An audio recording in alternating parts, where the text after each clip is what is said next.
Okay, so in the United States and in other Western countries, we have an anti-marriage culture coming from both men and women because they hate it and it sucks. So why is this happening? And this is probably the last question of the episode. Man, why is it happening? Yeah. I think it's happening for a few different reasons. Okay. And so, number one, on a simple basis, like there's the walking away from a Judeo-Christian worldview. Okay. And so as we're living in this modern or postmodern world, where individuals do not value a Christian Judeo worldview, therefore they're not going to value the need, or I will say, the need for marriage, right? Okay. Because if you view like, okay, so right now in most Western cultures, it's, we're going to date. If that goes well, we're going to live together. If that goes well, we're going to get married. Okay? Right. That's kind of the progression, right? And in the midst of all of this, we're having sex. Okay? The whole time. And so even before any of that. Yeah, I mean, even before the whole, you could be having sex before dating somebody, right? And so because of that, because now, where it used to be like using the United States for an example, like you didn't live with someone that you weren't married to, right. At one point in time. And then it kind of went through that season where people started doing that and it was kind of looked down upon. And then now that just has softened. And now that's almost like, of course they're living together before they get married. Like that's just an expected norm. And so what I'm saying is like, so that is like anti-Judeo-Christian worldview, right? That's very much a secular, modern, postmodern worldview that is just like, sure, why would you not? Have sex with a person, date them, you like them, live together. And a lot of that is even driven by the financial parts, right? Like we don't have to pay 2 rents, right? We can both work, live together, share the cost of rent. Right. And now we have more money to lease is up in March, your lease is up in April. We're getting married in August. Yeah. So what do we do? Right. I mean, kind of. Yeah. No, you're right. And so there are those things, or even if marriage is not happening in August, right? Just forget marriage is even on the table, right? Let's just move in together, And so I think that there's a lot of that in the sense of just the breaking away from a Judeo-Christian worldview that highly values marriage, okay, and especially highly valuing marriage to be the context of having children, and now we see individuals having children outside of that context, but it's also one of the reasons that birth rate among non-Christians is dropping as well, right? Well, because it's down for Christians also, right? It is down, but not near as much. Right. And so because the reality is... And then Catholics are having like 50 kids right. And so are the Mormons, or more than that. And the homeschoolers. Yeah. The homeschool families that drive up with their we're a homeschool family, so I can say Amish. That. And the Amish. There's nothing else to do. Right, besides each other. Except butter and God, that was bad. I'm going to cut that out. Butter and sex. Yeah. Out there in the wilderness. That's right. And so so you've got these, and so there's the decline of just the value of marriage itself. And then there's the decline of even the value of children. Right. I mean, it's on both fronts, and I do think that especially if in society, man, if you're able to live with somebody, right, and not be married, not have an ultimate commitment to them, then bail when it's getting difficult or hard, or you just don't like the person anymore, whatever. And I mean, I think it just sets up that secular society, that more I want what I want type society that just is able to say, I don't have to commit to anything long term to be with this person and to live with them. And then if it goes bad at some point, okay, I'm out. Right. So you do away with commitment and the necessity of commitment. And And so I think there's a lot of, again, reasons that drive it, value-wise, financially, and sex is a big part of it too, right? Where sex was once really valued in the context of marriage, and now it's not. And the sense of, because I can have sex outside of marriage. Again, I'm not for this, but I'm just saying that is the societal viewpoint, right? I think what the stat is that 5 to 7% of individuals are actual virgins before they get married, and so, I mean, that's almost nothing in a society. And so that's just kind of where we're at. But I think I'm saying all this, but then I think there's also something else that's going on as well. And that's like that extreme feminist agenda that says, I don't need a man. I don't need a husband. Right. I don't need someone else. Right. I can work. I can make money. I can provide for myself. I don't need someone. And I think, and I say that extreme feminist agenda because there are individuals that are feminists that wouldn't hold to that kind of, go all the way there.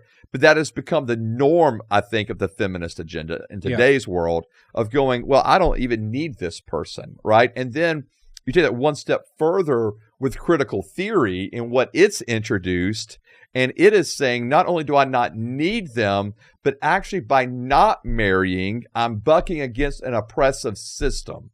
Okay. And critical theory, which is everywhere in our universities and trickling down into our schools, our public schools for our children, is saying, hey, marriage actually is an oppressive system.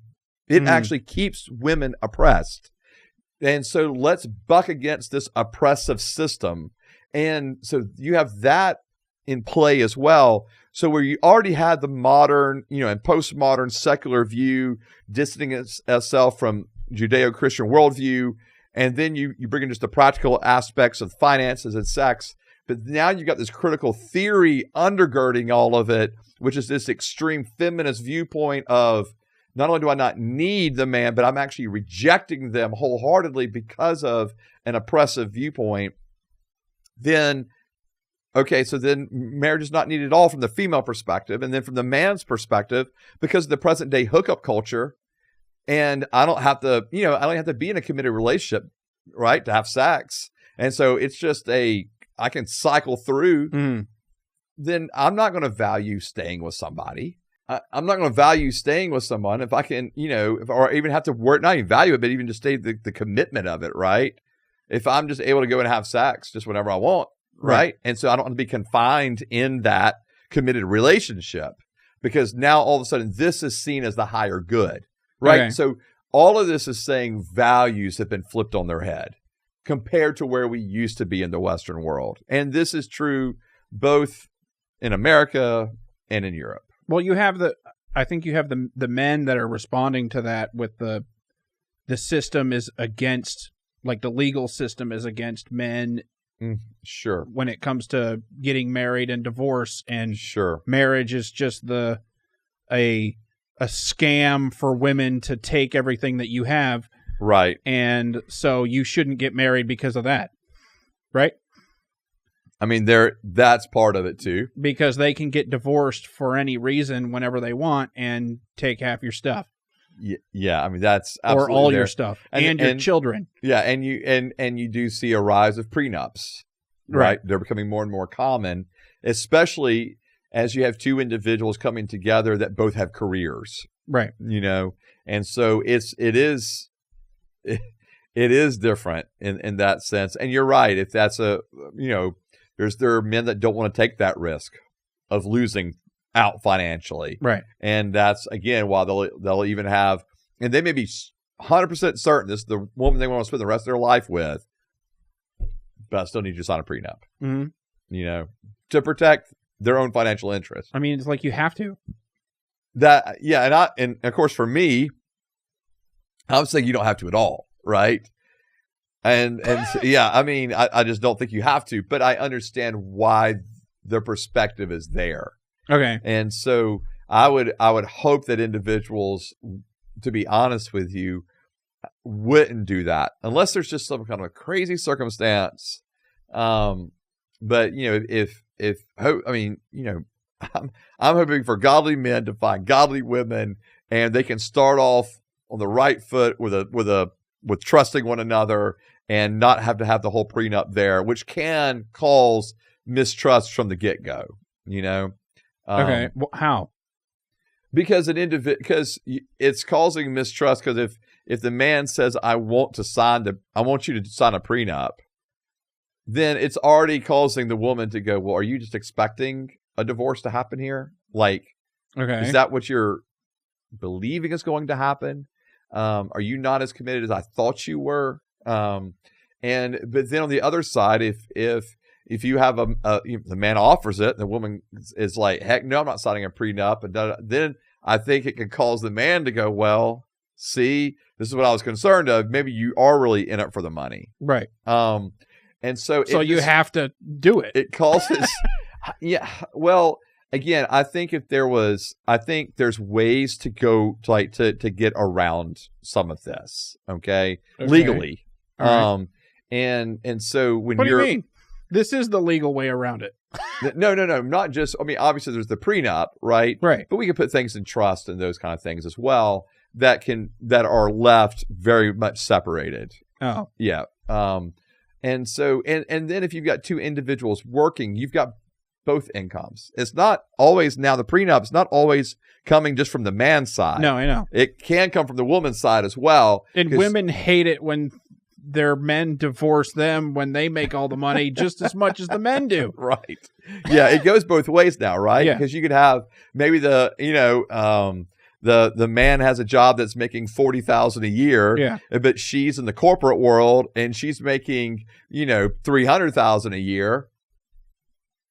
Maybe now she's right. the one who's more skeptical of it, And so I get that all those financial things are at play, but again, I don't believe that prenups have to be part of the equation. Okay. Yeah. Well, all I'm saying is that's the other side of the feminist stuff that you were talking about. Oh, sure. But you think it all comes from God going away?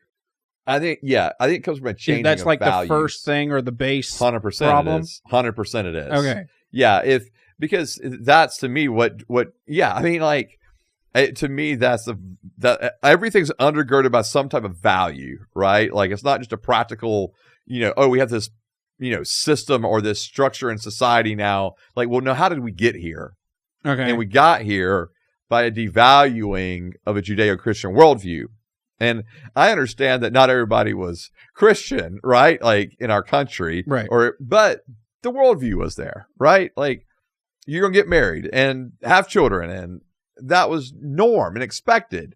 Well, nowadays that's not norm and expected at all. Okay, so what if I said Christians make marriage look terrible? Oh, now that I wouldn't disagree with. Okay. Here's what I'm saying. So one of my biggest issues before, I've been dating. So the individual who's my wife now, we had been dating for 8 months, mm-hmm. and I was like, I think I want to propose to her. Okay. I want to get engaged. So I remember, and then everyone told you not to. No. So here's what happened.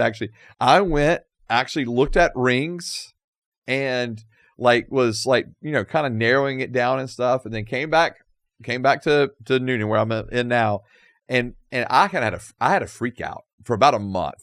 Okay. Oh, you've told me this before. Yeah, for some reason. Yeah, I had a freak out for a month where my wife was we were just dating at that point, and I was like, and I just told her, I was like, I don't know if I even believe in marriage, or even want to be married. If I get married, I'd like it to be to you, but right now I'm struggling with the whole concept of marriage. And what happened was actually the very thing you're talking about. All of a sudden, I was at this kind of precipice of going, oh, I think I want to get married to this person. And then I started looking around going, wait a minute, but most of the marriages, Christian marriages that I know suck. Mm-hmm. Why in the world would I want to marry someone and be in a terrible relationship? That was really where it was coming from. And then I had two families that I looked at and was like, wow, their marriage is awesome. And to be honest with you, it was my pastor and his wife, and then my present wife's uncle and aunt. And I was looking at those two couples, and I was like, okay, this is actually what godly, healthy marriages look like. Mm-hmm. Like, okay, they exist, they're there. And I remember talking to my pastor about it, and like, it kind of like, how did y'all get to this place? Like, where y'all are married and have kids, and it's just obviously clear that y'all love each other and you love being around each other and you're best friends and you're raising this awesome kids. And, you know, like, what were the steps kind of you took to get there? Like, you know, and he was honest, like, hey, we have to fight for this. Like, it's hard, like, it's hard work, you know, those kind of things, but it's so rewarding. And here's all the reward of it. And I was just like, okay. And it was really those two couples that shifted my viewpoint, or at least not enough shifted. It gave me enough trust to go, okay, I think there's a grace of the Lord present that we can kind of emulate this. Okay, here's the problem. Yeah. I don't believe any Christian when they tell me how their marriage is. Okay. Because they have to look good. Their marriage has to be good. Yeah, see, but I don't... Bro, I know a lot of marriages that don't look good. Like, does that anyone... are Christian, that they don't even look good at all. Right, but... And I think what happened for me, like with my pastor and his wife, okay, I was just around them so much. Not like in work settings. Like, just soccer fields with the kids. I mean, when I first moved to Noonan, I didn't know anybody else. Like, I knew their family. Yeah. Like, that's who I was hanging out with. Like, after work or after school. Everyone knows where you live now. I was hanging out with them. Everybody knows where I live now? Yeah. Well, that's fine. Whatever. And so, but like, that's who I was hanging out with all the time. And like, and I was just like, man, okay. Like that helped, to be honest with you. Okay. But like when I'm at church and the pastor's talking about how great his marriage is. Sure. You don't believe him. You don't have to. They're full of shit. Unless like, you know them and it's actually true. Sure. Right? Wrong. Hey, can I tell you one of the coolest things for me, okay, actually, that actually helped with all this? I remember talking to the oldest daughter of my pastor and his wife. Okay. And she was telling me how not only awesome of a dad and mom she had, but just like even their own marriage and stuff. And it's like, so it's coming from the kids. Uh-huh. That to me is like, okay, that because they're seeing everything. And at home, he's like, if you say anything bad about us at church.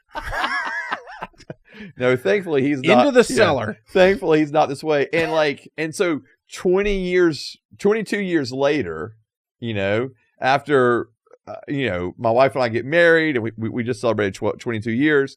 This pastor and his wife and this other couple, her, you know, my wife's aunt and uncle, like they both just have amazing marriages still, like amazing relationships with their adult kids, amazing relationships with their grandkids. Like I'm just like, man, that's awesome. So like, it was true is all I'm saying. We're back to this crap where I have to spend hours and hours and hours at church getting to know people just to see something good at all. But because you're coming in like skeptic, like going, prove me wrong. Right. Prove me wrong. Because I spent hours and hours and hours where they proved themselves wrong at church. Yeah, and I know that can happen. But I mean, and it's like I tell people all the time, like but I don't expect anyone to believe me unless they're around us a lot. Like, I don't know anything about your marriage. Yeah. You don't talk about it ever. I mean, I don't know what happens at their house. Yeah, I mean, and this is like God's honest truth. Like, I absolutely love being married to my wife.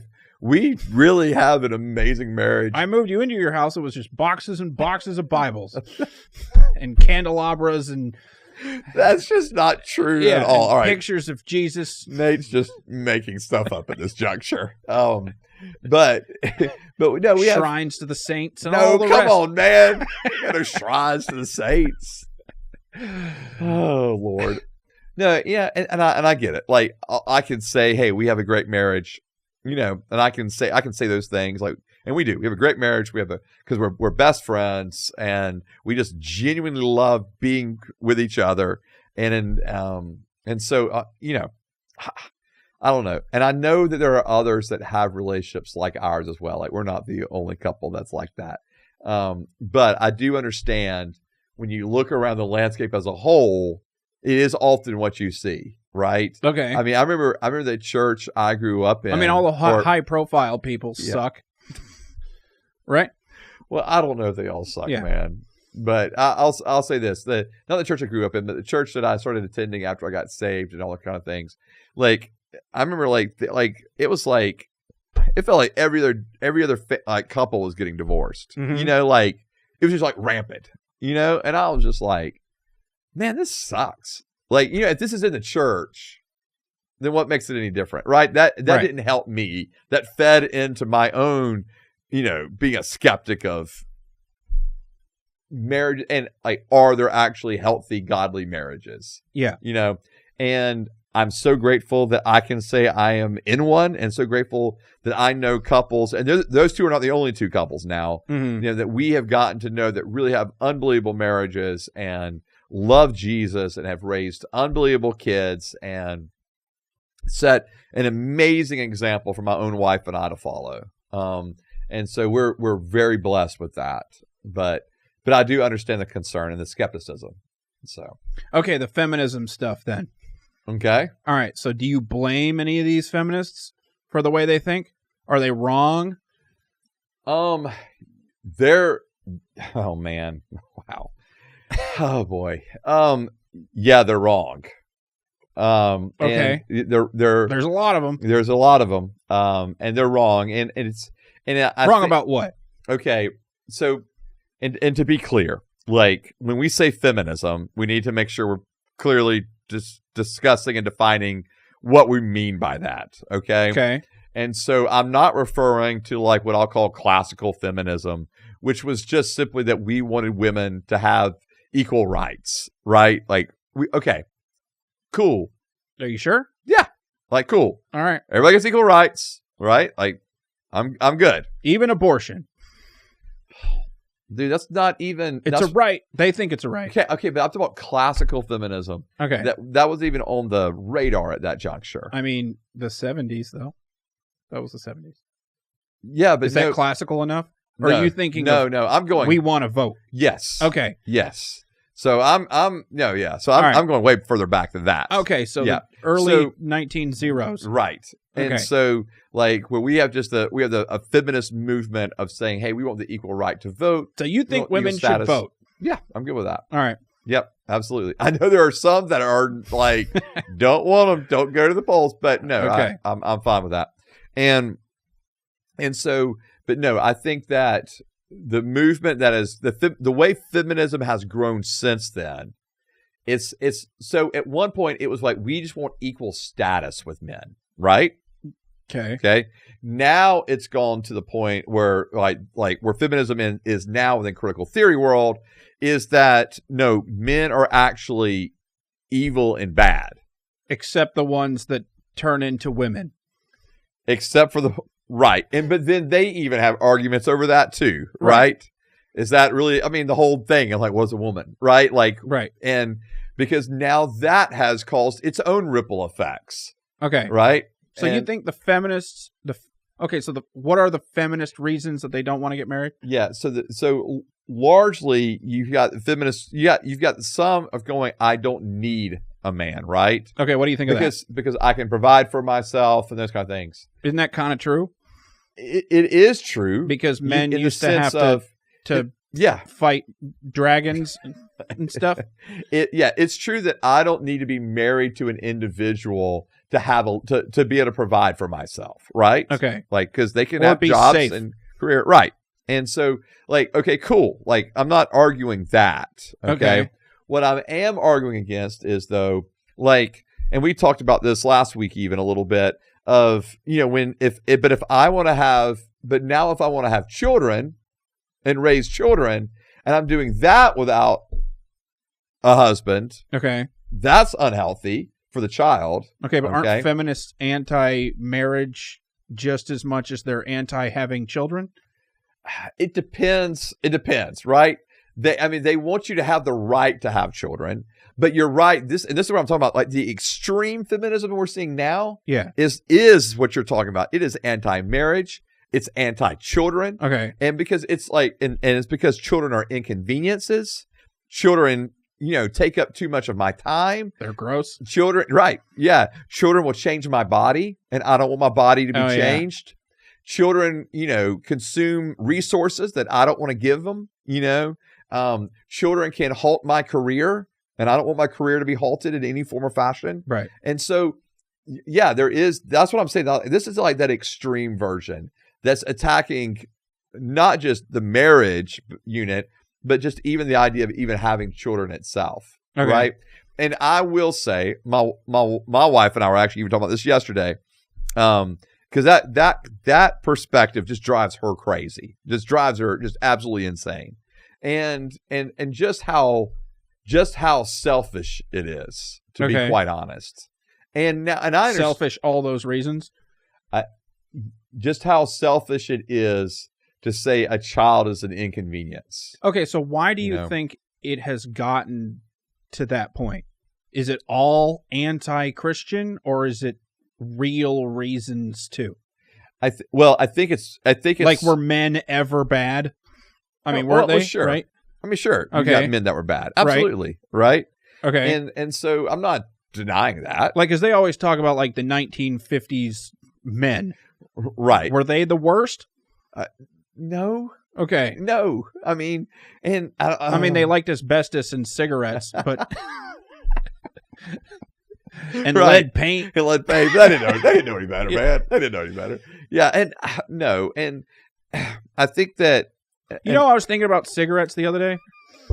What were you thinking about cigarettes? When everyone used to die at 45, no one lived long enough to get cigarette cancer. True. So it didn't matter. True. So who cares? Yeah. So then once we started living longer and found out that it turned into cancer later, it was like, oh, crap. But but nobody knew back then. They just died. Yeah, if they were dying at 45 with cancer, they were just like, yeah, they died. Right. Because everyone dies at 45. Right? I mean, that was the case for some, yes. Yeah.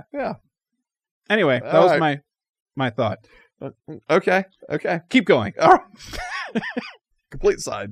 Borrow that one. All right. But I think that there's you're asking like why has it gotten to that point? It is the leaving, like there is the Judeo-Christian value, like where we don't value marriage and we don't value children and those kind of things, right?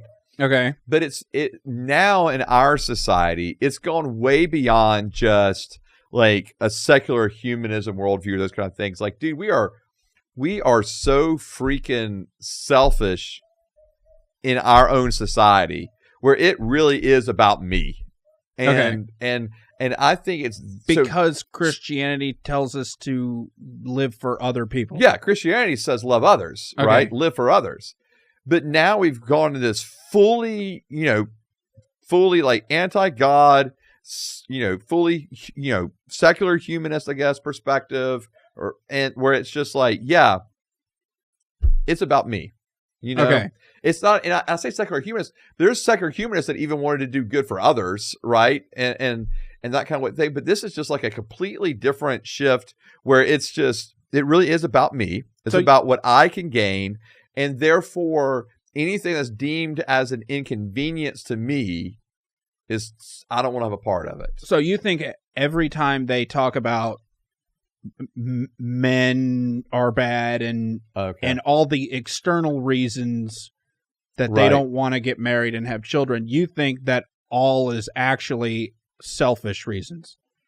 Or I'm not saying every case. Okay. We're painting this in a broad, right. I do think on a macro level. On a macro level. Because obviously you've got people that do not want to get married because they actually were abused by their parents, right? Or they were married once and then abused by a spouse, or maybe they weren't married and abused by a boyfriend or whatever. Like, and then became a hardcore feminist afterwards, right? Like, so if we could take those individuals and kind of say we understand why you've gotten to where you've gotten to, right? Okay, like that's one part.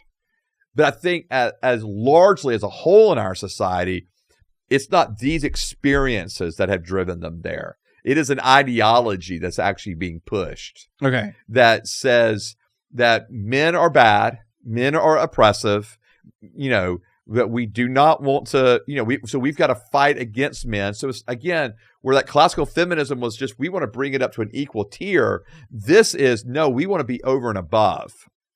Okay. Because men, quote unquote, have had the power for too long. We need to kind of overthrow that. Okay. And you think all of that is actually selfish and not I think that men bad?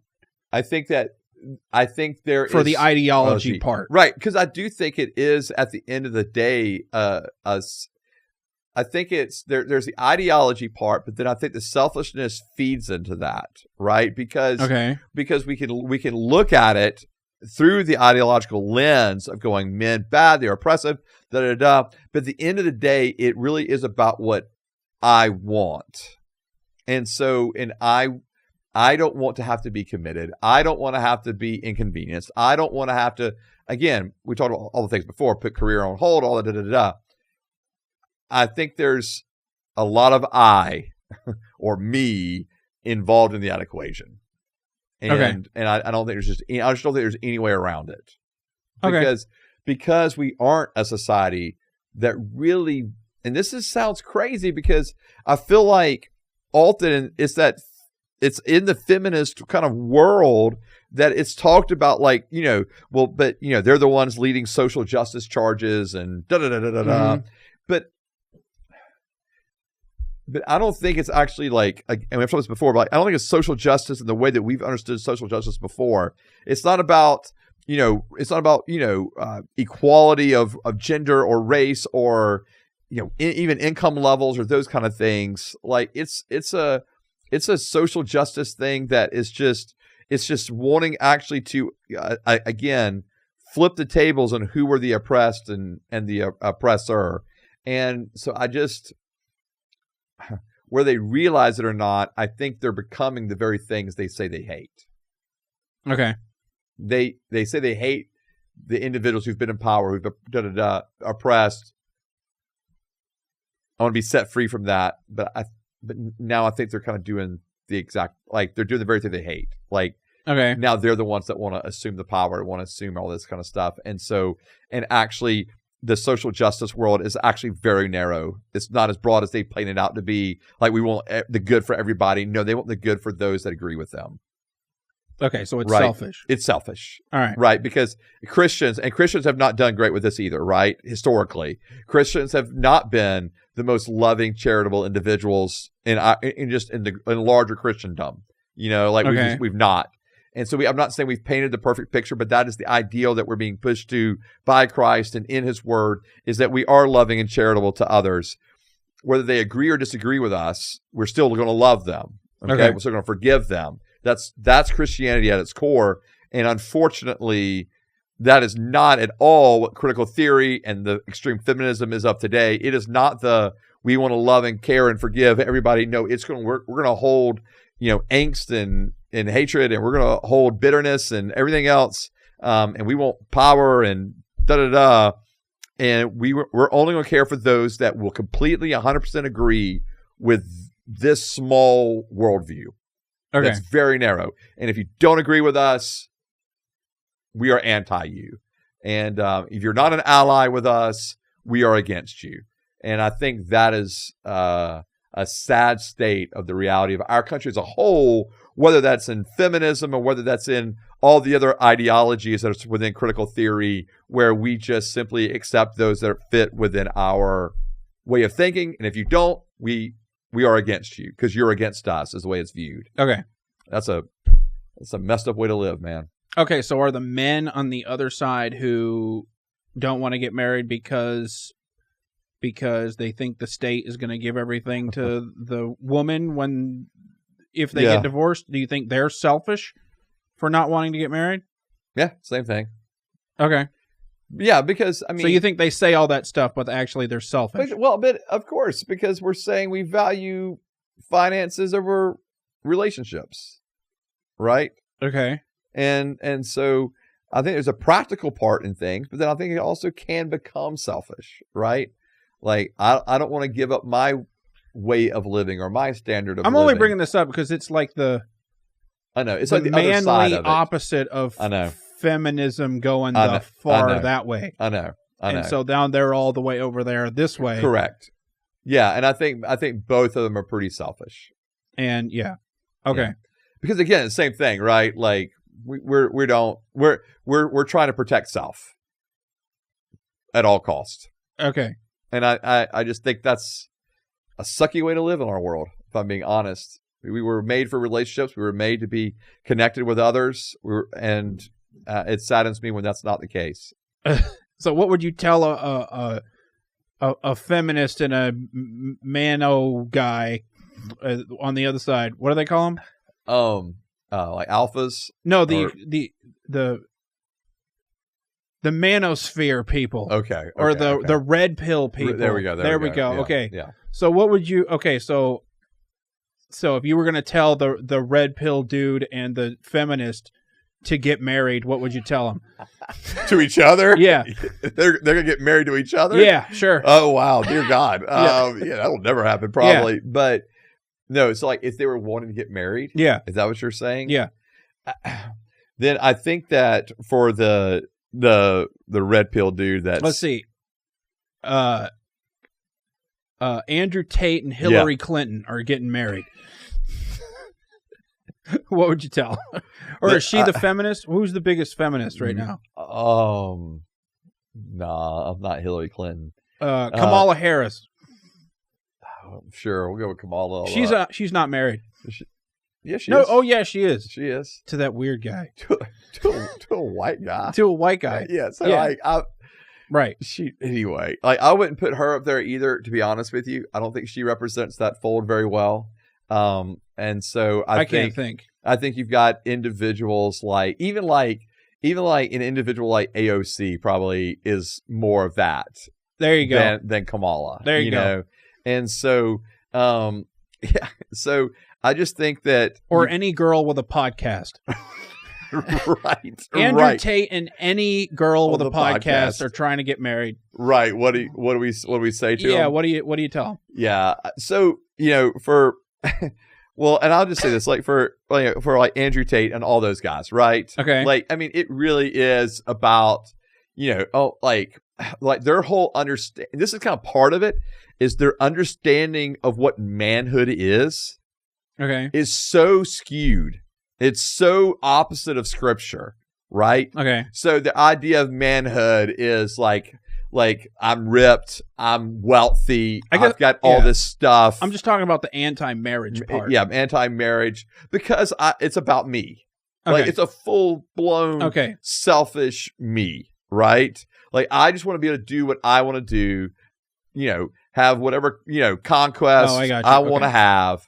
It is so fully about me in that sense. Okay. And the same thing with like the hyper feminist, right? Like it's about me. It is not about some kind of, greater good. And so I think both of them are coming from that very selfish point. Okay. And so to be honest with you, both of them just need the gospel. I'm just being fully honest. Okay. The gospel that says that we actually are in need.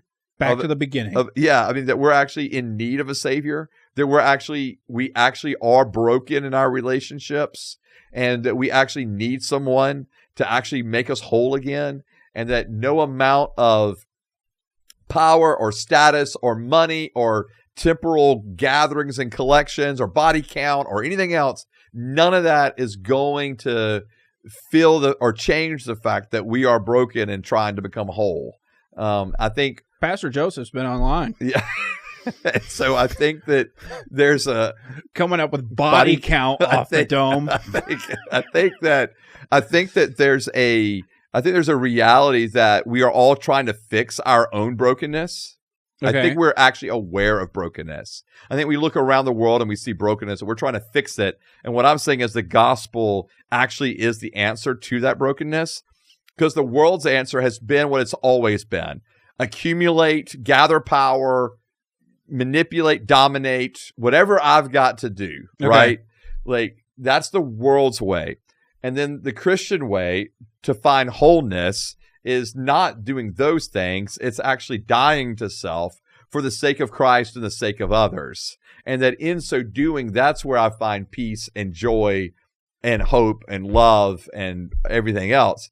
And so I think that there's a completely different perspective of how I get to quote unquote wholeness. And so I think for the, Andrew Tates of the world, I think for the extreme feminists of the world, they're both hoping to get to a point of wholeness, but the things that they can do and be in control of.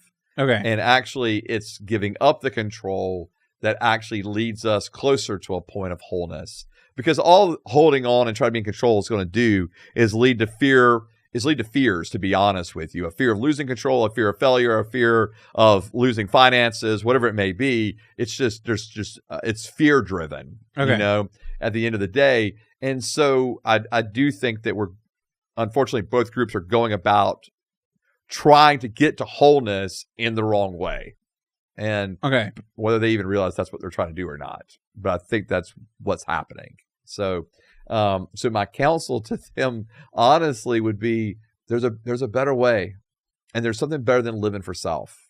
There's a way to live for others, to give to others, to care for others, to be generous to others. That is so beyond anything that I could do with any kind of self gain. Because at the end of the day, it's true. Like, from ash I have come, and from dust I've come, and to dust I return, right? Like, I'm dying. And so what has my life actually done on this earth? Was it accumulate stuff? Was it just quote unquote fighting the power? What did it do? What impact did I actually have? And I think that's found a carbon footprint. And I think that's most found in how we impacted the lives of other people. And that's our quote unquote legacy. That's what we ultimately leave behind, is how did we impact the lives of other people?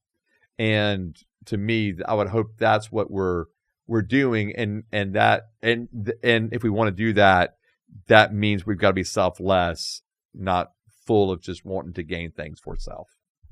Cool. We solved it. I don't know if we did or not, but there's my soapbox. It's all going to turn around. Yep, all because of this clip. Fantastic. You're going to see them birth rate charts just skyrocket through the roof. Amen. Go have all you married couples. Yep. Just start having sex and kids. And then the social security numbers will have it. There we go. Instead of not having it. Because we need it, to be honest with you. Have it. No, like we're not going to have it. No. Yeah, I remember when I was in my 20s, my dad told me, he said, son, I need you to do something. Plan on retirement as if Social Security will not be there. Oh, yeah. And I was like, okay, Dad. So, yeah. So, and it's kind of crazy because I feel like it's like, I only got 20 more years to get there.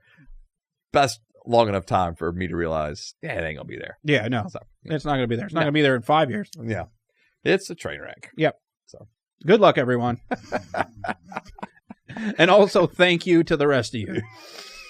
Right.